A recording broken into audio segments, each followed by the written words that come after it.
Tuesday, May 17th. I'm Dan Cook with Nadex, filling in for Todd Rich, and joined as always by Brian Caprice. We have quite the day going on in the markets, and in some ways kind of confounding. I mean, dollar's getting smoked, indices commodities are climbing, yet when we look at dollar yen, they're flat. VIX is really it's not changed. So we're going to get to what's going on with all of this in just a moment. Before we begin, though, and today's probably a great day for one of these risk disclosures. Trading involves risk. We're going to be looking at key levels, market movements. Please understand, we're doing this for educational purposes. Please don't take anything we say and just say, hey, I'm in on that. So definitely understand that. Make your own trading decisions. This is here to educate. Look at how Brian analyzes the markets, which is, if you've been following for a while, you understand those levels are awesome. But definitely understand nothing is a sure thing. We're in very uncertain times here. And just really understand, if you are trading, it is all about using only risk capital, not things earmarked for groceries or mortgages. And give me 1 second, Brian, and I'm going to turn it over to you to help us figure out what the heck is going on here today. Yeah, I wish I had an answer for you. Spot there. Yeah. Yeah. Yeah, I wish I had an answer for you, but what it seems like to me is, so we know that Powell is speaking at 2:00 today. We knew Bullard actually, we knew he was going to come in with comments. It almost feels like somebody knew what they were going to say ahead of time. It's again, absolutely massive movements in currencies. We mentioned this December. We basically talked about 2022 would be the year of the currency.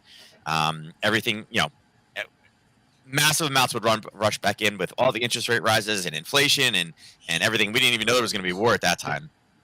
But these are the type of days where you look at it, you're like, wow, that's a lot of movement. And then again, this is where, particularly with the pound yen, 324 pips is an absolutely massive amount of movement. It's over 2 times its daily ATR. Imagine, and this is where, again, currencies can kind of get a bad name, and they have in the past, where people are like, wow, look at that. They call it the Widowmaker. And this is why, when people trade with no stop losses, imagine being short the pound yen, because you've seen it lately where the pound has kind of gotten beaten up. And I even said, I've kind of had to pull back a little bit because they have some problems.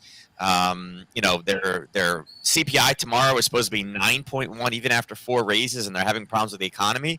And then all of a sudden, 1 day later, it's up 326 pips. And when people don't know what they're doing, they'll put a short position on there and then never put a stop loss because, stop losses are bad, right? And then this is what happens. And then, boom, their account goes pop. So, again, massive amounts of movement. And typically you can find a reason for it. It's a very curious day right now. I mean, you're seeing the pound yen up 324. You're seeing the pound dollar up 234. You're seeing the euro up 122. Again, just a little bit above an ATR. The dollar yen, 15. Right? Aussie dollar up 100. Dollar CAD down 100. Dollar Swiss, which we've been like, go long, down 129. I mean, nothing great is for the Swiss right now, but the dollar is just getting obliterated. The VIX, you can say, hey, it's down 2.7% today. It is, but it kind of gapped down once the market reopened and then hasn't moved at all in the overnight. It's been completely flat. So, yes, lower than where we closed yesterday, but there's no major movement. There wasn't any weapons fired. There wasn't, the U.S. is not at war now. There's nothing. No volatility on the VIX. The indices are going absolutely nuts. They're already at 1.7% today. The dollar, it's like somebody hit a switch at like 1 o'clock this morning. Between 12 and 1 o'clock, the dollar's value just started to deteriorate. I don't know if somebody's selling something or, again, looking at headlines, you can go back and say, okay, what is the latest, or the hottest news stories, right? Give me the hottest stories and look back, in 8 hours ago. I mean, Japanese regional banks post, 20-point profit growth. Okay, that's good for them. Canada was talking about the housing market. The U.S. dollar knocked a 20-year high. Okay, obviously that's not happening right now. And then some Chinese data, and that's it. There's nothing really out there. I mean, there's something from Bullard just about 15 minutes ago, but all this started late night, and there's really no news out there justifying this type of move. So whenever you see things like this is kind of like, well, wait a second, did somebody have some information out there? Answer is probably. There's no other way to really justify it because this is way too much movement at literally when no market was open. The Asian session was the only one open that could start moving this. And again, looking at some of the big ones out there, I mean, looking like the pound yen really, I mean, you see where the takeoff point was? It was about 2 o'clock. 2 o'clock at base. We talked about 160 being a big deal. Yesterday, we talked about a level. And again, this level had been hit 3 times, 1, 2, and 3. It came up and based in 4, and that's typically where we're like, oh, is it time to go long? We mentioned a bit of a racetrack in there, and as you can see, it came up and it actually hit and actually bounced off the first line and is actually kind of trying to get to the second line right now. So you play this, I would say start looking for reversals. This is way too far out. Actually, a fun way to look at this would be to look at Bollinger Bands. You can see how compressed they were, right? If you look top to bottom here in the Bollinger Bands of what this looked like before the move, that's how wide the bands were. Okay. Now, if you look at the bands, that's what it looks like right now. So obviously there's a huge breakout, and typically after you see that explosion, we start to see a contraction and again a lot of reversal. So I would say, at least in pound yen today, be looking for some reversals, look for some confirmations. We are finding 2 areas there will be some profit taking. Pound dollar, kind of the same thing. I mean, this one is even more. In the Bollinger Band presentation I did for the last education summit, we talked about that squeeze, right? One of the Bollinger Band strategies is look for the squeeze, because then whenever it squeezes, that's where you're looking for the breakout. Here's the squeeze. Look at this one. This is even more crazy. Look how little that is, and now look at the current width of it right now. Look at the difference between those two, right? It's like a 5 or 6x. Yeah, it's unbelievable how many times more that is. So again, huge movement in that one, and it doesn't matter. Aussie yen, you're seeing it again, continued to rise. Euro yen started to expand. Didn't have the same, as small basing, but again, took off, right? But then all of a sudden you look at the dollar yen, and what is it doing? We're in the squeeze right now. Look at that. We are actually, if you look right now, what the current is versus what it looked like even just at 1 o'clock this morning when everything else took off. There's your 1 o'clock. Look at the difference between these two, right? So again, it is a battle right now between weak dollar, right? Because right now you would assume, hey, listen, dollar's getting obliterated. The pound, they just, or the yen, they just posted some profits. Everything else, this thing should be down all the way over here, right? It should be pushed back down to 127, but it's not. It's holding. So it's a battle of weak. And again, the battle of week right here, seeing that weak yen, you end up seeing the U.S. stock market up. Now, what's weird about this is a complete risk-on type scenario. This is not even risk-on. This is a weak dollar type scenario. This is a weak Fed type scenario. Why? All the indices are up. Again, we know that inflation is bad. Biden has said it's our #1 domestic problem right now, which I think that's... He's changed that he's changed that around a couple different ways. He's changed the terminology around, but his first thing was this is our biggest domestic policy right now, which again, I don't know that I fully agree with that, but that's what he said. Those are his words, and then he changed it. If they are not raising interest rates, that's awesome for the stock market. It's up. It's not like commodities have helped us out. Crude oil right now, up at 114. We're sitting back at a high. Actually, the Bollingers now, so it gets off. We've pushed above. Yesterday I talked about breaking through 111.68, and it was go time. It did that at about 11:30. We went up and then kind of maintained. It's not like oil has dropped down by 20 cents, and all of a sudden it's like, yes, we can all afford to pay for gas again. No, it's even higher right now. And I can tell you right now, locally, my gas prices from yesterday to today have already gone up 10 cents. So it's moving. Natural gas must have went down. Nope. Natural gas literally pulled back right below the 23.6 from where we talked about, and we mentioned that, hey, listen, we have some potential selling, and it made it up, and it's fighting. It's battling right now, but we are up in, actually this morning, we were up to $8.34. So, for this one, is this reversal time? I probably wouldn't play reversal on this one because, again, this is grinding back up. If we were sitting back up at that $9 mark, then I would say maybe. But right now, it's punching through all the sellers that existed, and again, right here at the 78, which is when we'll officially get rid of this, there was enough basing in here, and it has turned price away. So that's kind of what we're dealing with right now is this little level right here. Not really ready to reverse it yet because even if everything kind of switches and the dollar gets weak or whatever, the rest of the situation is going higher. It's getting worse. Now, gold, as we've seen, gold has been absolutely awesome to continue to short because why? Raising interest rate environment, we need to crush inflation down again. And all of a sudden, gold is now up 0.5% as well as silver. Why are they rallying back again? It came back to the 23.6 again. 1, 2, 3 touches here. It based at 4, tells us it's going to break, and it did. It broke and is now going higher. And really, until the 50, there's not really tons and tons of sellers in there until it goes higher. Why is gold going higher? Is inflation coming back? Well, some of these headlines, things like Bullard right here, mentioning things like, hey, you know what? 50 base increase is coming at the next meeting, and it's a good base for now. Remember, he was the one going, we need to go 0.75. We need to get this under control. And now, finally, he's starting to pull back a little bit.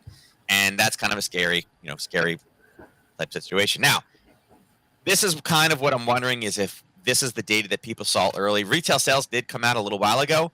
The core sales meaning the products minus, basically energy, fuel, and food. That number actually wasn't as bad as what they expected. And again, it was a double-double. What I mean by double-double, last time they said it was a 1.1, it was actually a 2.1. So they missed. They were wrong. They adjusted it higher. And then, again, this actually should have been a bad number because remember, when they're following the trajectory, it's kind of like, oh, this is where it should be, right?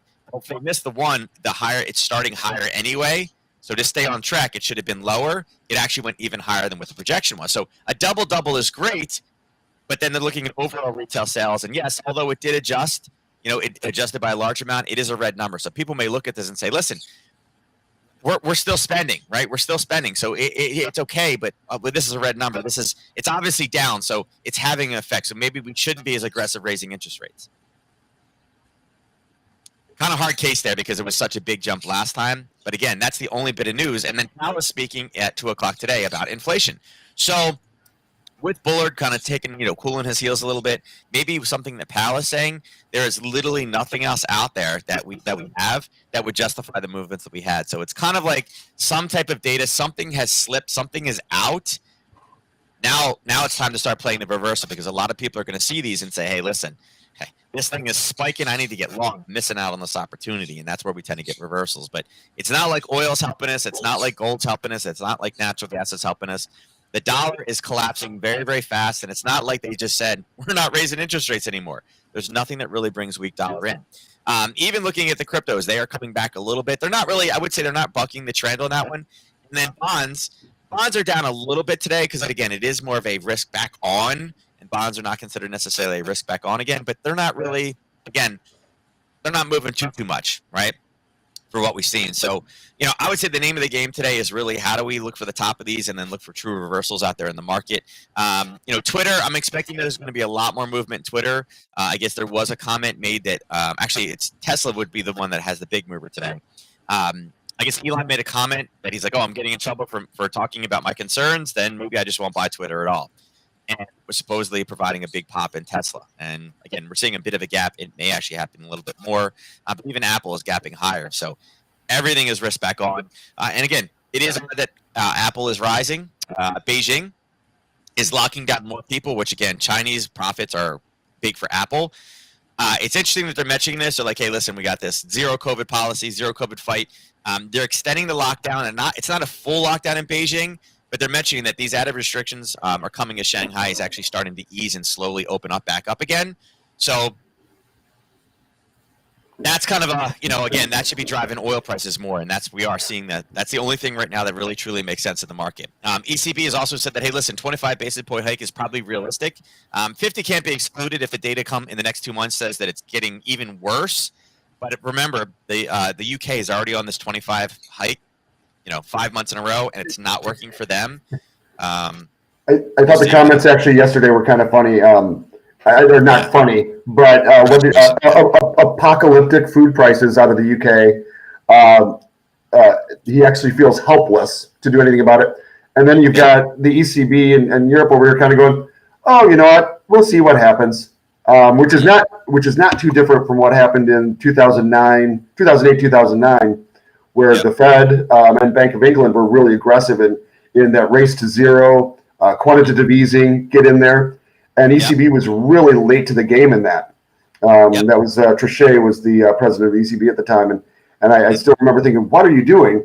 And one of the funny things, when they did come out with their version of quantitative easing, they totally denied that it was quantitative easing. Yeah, they said we're not using that name. That's not what it is. Yeah, it was something like enhanced market operations. And all of the reporters kept asking, well, isn't that quantitative easing? No, it's enhanced market operations. And it was just, so I don't know if we're in that same, clearly a totally different situation, different drivers, but a lot of the same attitudes in how the US and UK are reacting compared to Europe. Yeah. And and again, talking about the food prices is definitely a problem. They said they're helpless with it. Also remember yesterday, and I don't think it was out yet for here, India has now banned exports of grain. So Europe, the ECB has basically said, hey, you know what? we're blocking all Russian goods. Forget Russia.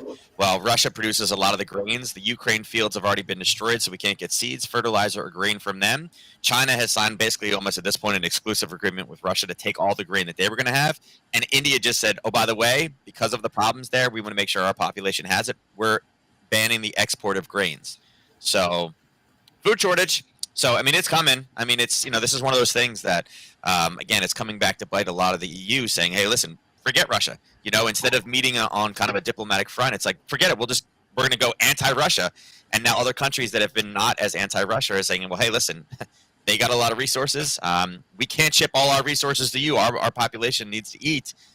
You're seeing people around the world kind of rally back again and being like, hey, listen, I know, what you're trying to do, but the avenue that you took is not necessarily the best. So, again, food shortages and inflation, it's a very, very hard game. But again, the food prices in the UK are definitely a big deal. Again, going into tomorrow, this is going to be a huge. Oops, I have it just set on US. Let me set all.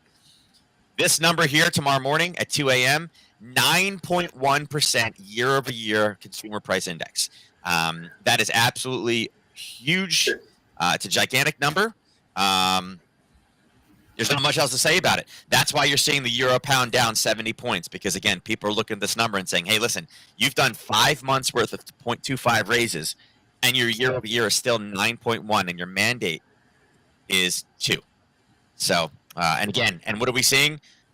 Additional food shortages, issues with more Russian problems with, supply and things like that. So again, the ingredients for higher inflation are there. The only method to use to fight it thus far is not necessarily working. So we're seeing movement. And again, here's another comment by Bullard. The Fed is not as far behind the curve, judged by market pricing. And again, I love this. Increases the market rates for treasuries. Home mortgages show that the Fed is not as far behind. Yeah, everybody loves 5% home mortgages. This is where one of those things. We made this comment. I thought it was great, and we'll end on this today. Somebody, I forget what program I was listening to. Somebody made a comment that everybody in the world, not everybody because I disagree with the statement, but they say that, people can't time the market. So why do we think that the Fed can time interest rates? And I thought it was a great statement. A statement like this from Bullard, who I respect tremendously. The Fed is not as far behind the curve as judged by the market pricing. The market has more money. It's nice that the Fed thinks that they can control everything, but at the end of the day, it's the market and the public that actually control it. Big money controls it. The Fed trying to judge it and play kind of catch up for things will never be as fast as the market. And this is why the market is always right. The market is not wrong. What people do with their money, how they spend it, where they spend it, what they invest in will always go farther. The Fed can kind of control it. But when you think that you are more powerful than the masses, that's where you run into problems. And again, things like making comments about how interest rates and market treasuries, home mortgages show that the Fed is not far behind. We've done 2 raises. We just started the raises. The Fed is in agreement. We're going to raise till 2023. We have another 3, 4, 5 maybe raises depending on how much they do. With that being said, we've gone from a 2.8 all the way up to a 5.1. They're already talking about 6 and maybe 7% home mortgage interest rates. Wait to see what that does for the boomer not the boomers, the millennial generation when they're out there trying to buy new homes. There's no reason to do it. They're going to look at renting, and the housing market could potentially crash from it, particularly with inflation costs as much as they are. Why take a mortgage when you can rent? So, yeah, this is the thing, guys. Don't battle the market. Do what the market is showing you, and again, play against the masses is the way to do it. But dangerous comments there from Bullard. Yeah, absolutely. It's almost like we're adding some verses to an REM song. Maybe half our listeners don't remember, REM, but maybe tomorrow we'll come back with birds and snakes and airplanes. Yeah. Exactly. With that, we will wrap it up. I just want to remind everybody that we've got a crazy day in the market. And in case that wasn't made crystal clear, let me just reiterate: the market is really running hot and crazy today. Yeah. So definitely take care of your risk. And we'll be back in 3 hours. Don't forget. Oh yeah. You know what? Yeah. Thank you for reminding me. We'll have a whole lot more headlines. Yeah. A whole lot more headlines. So come back, catch us in a few hours, and Todd's going to kill me. I forgot to post the link. If you go to nadex.com, the Education Center, you'll find the link there for today's webinar where Brian will be going through a full hour of his analysis on the markets.